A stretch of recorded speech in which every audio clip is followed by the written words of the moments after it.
Ever had one of those perfectly calm moments and you happen to open up your phone or your email or your school portal and you realize there was that assignment or task that you forgot about? And all of a sudden, very quickly, you get this knot in your stomach. That, my friends, is stress. Today we're going to answer 3 questions. What is stress? What does it look like? And what do we do about it? And here's the thing. Stress isn't just for grown-ups who are out doing big things in the world. You all as students have a lot of stress. Navigating school, your assignments, sports, music, arts, friendships, family. Still, while your body is growing and changing. A lot's going on, and we're going to try to make sense of what this thing is called stress. So what's stress? Well, Merriam-Webster says that stress is pressure or tension exerted on a material object.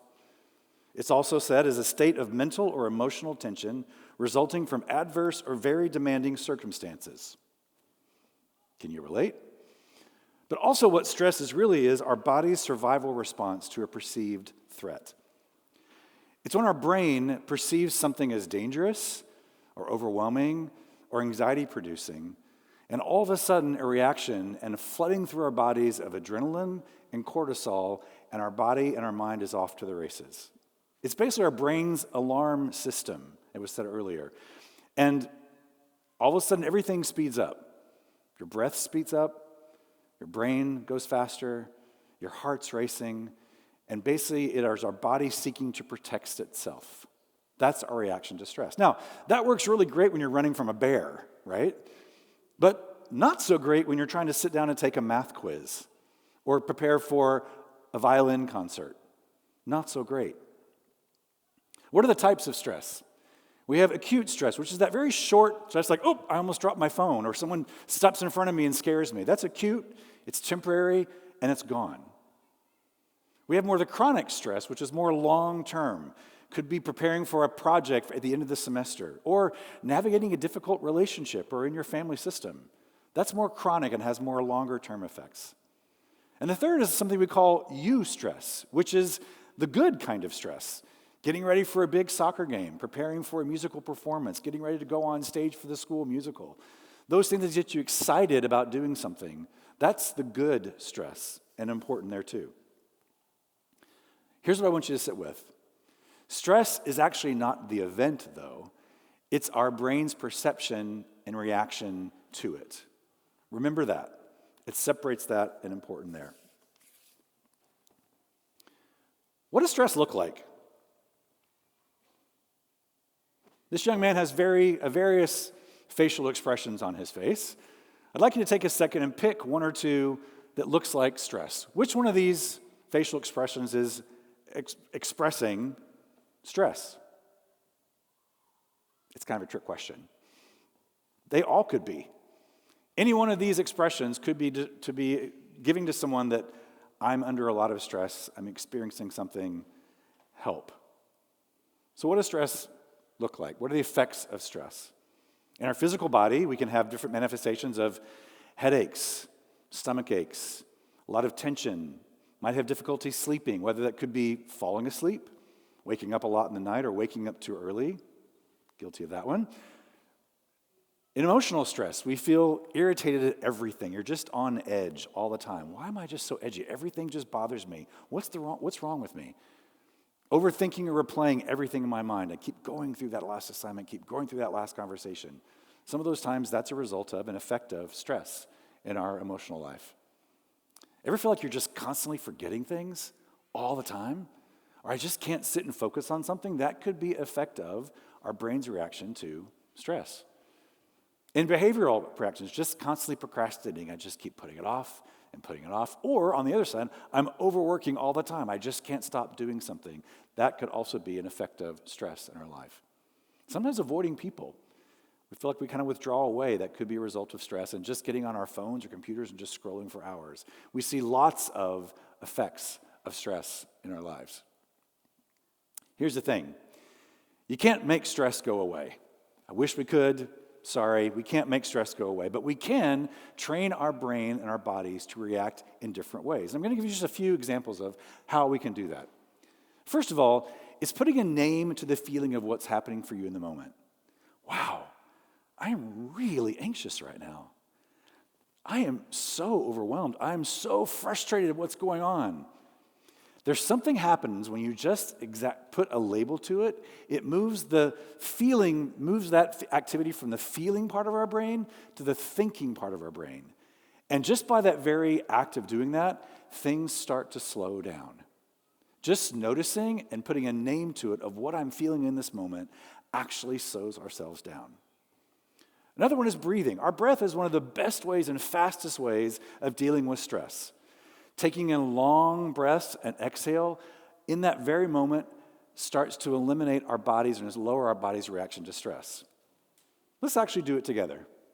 4-second inhale, 6-second exhale. Let's do it together.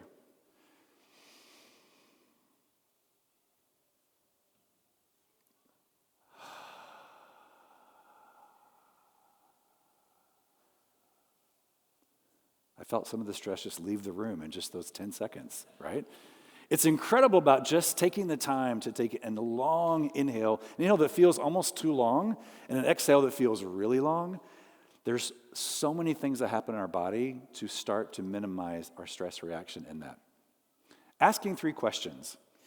Is this an actual danger, or is this just discomfort? Is this something that's really a problem and really scary, or is this just me not feeling great in the moment? Is a great evaluation of stress in our lives. Is this problem mine to carry? Is it really my responsibility in this? Is this my task? A lot of times we get in trouble when we do tasks that aren't ours. So asking ourselves in the moment, is this a task that's actually mine to carry, or is this something external that maybe is out of my control? And finally, a great question to ask is this really going to matter in a year? If I'm feeling this way, is this going to matter in a month? Is this going to matter in a week? Is this going to matter tomorrow?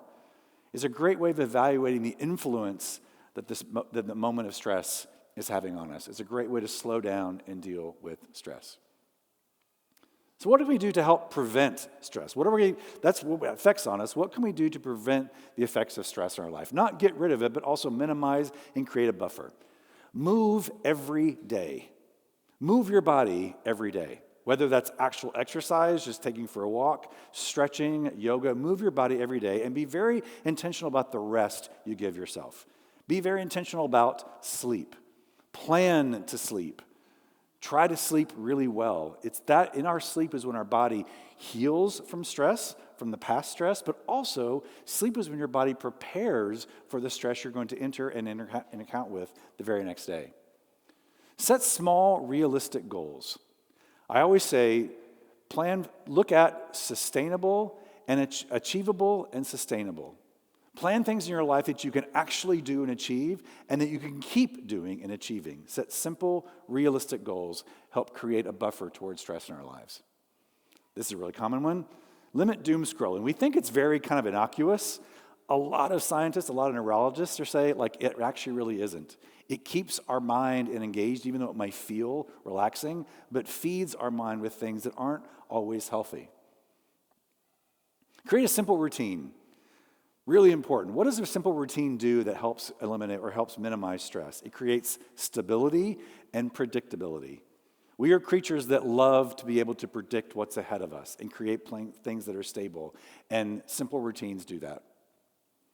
Have at least one person in your life that you can talk to and say, man, I need help. I feel really overwhelmed. I'm really anxious about this. All you need is one. That can be a friend, it can be an adult, it can be a teacher, a counselor. Have someone in your life that you can be fully open with and say how you're feeling. And take 1 minute in those moments, just like we did a few seconds ago, to breathe when you feel overwhelmed. Very powerful, very simple practices that can be done very easily with very little time. So in closing, I'd like you to think about this. Stress actually doesn't mean there's a problem with you.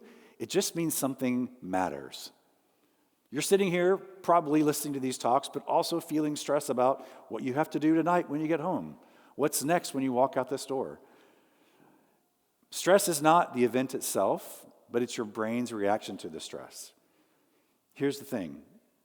You're stronger than you think you are, and you're much more capable of dealing with stress than you give yourself credit for. You can do this. Thank you.